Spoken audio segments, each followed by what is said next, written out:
دن آپ حضرات سے وعدہ کیا تھا کہ انشاءاللہ میں اس تعلق سے کچھ نہ کچھ بولوں گا کہ انٹرنیٹ کیسے استعمال کیا جائے اور اس کے معاشرے پر منفی اثرات کیا ہیں۔ سب سے پہلے جب بھی کسی چیز کے تعلق سے بولا جاتا ہے تو سب سے پہلے اس کا تعارف کروایا جاتا ہے۔ چلو ہم پہلے آپ کو گوگل اور یوٹیوب اور فیس بک اور واٹس ایپ کے تعلق سے بتاتے چلیں ان کی تاریخ کیا ہے، ان کے بانی کون ہیں اور ان کے دفاتر کہاں پر ہیں اور کتنے ملین اور بلین لوگ ان سے جڑے ہوئے ہیں۔ گوگل ایک ایسی ویب سائٹ ہے، اس کی تاریخ بتاتی ہے کہ یہ 1998 میں 4 ستمبر کو باقاعدہ کیلیفورنیا امریکہ کے ایک شہر کے اندر رجسٹرڈ ہوئی ہے۔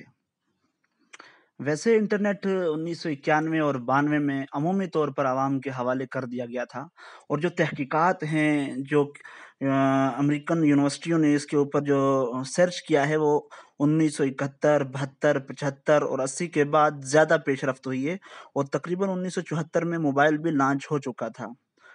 تو گوگل، کیونکہ گوگل کا تعارف بہت زیادہ ضروری ہے، کیونکہ گوگل ہی سے اس وقت پوری دنیا جڑی ہوئی ہے۔ ایک حساب سے سب سے زیادہ جو مطالعاتی نظام لوگوں کا جڑا ہوا ہے وہ گوگل سے جڑا ہوا ہے، اور جو لٹریچر کا سب سے زیادہ لوگ جو مطالعہ کرتے ہیں میگزینز کا وہ گوگل سے کرتے ہیں، کیونکہ بآسانی وہاں سے یہ تمام چیزیں مل جاتی ہیں۔ اب ہمیں کیا کرنا چاہیے گوگل کے اوپر؟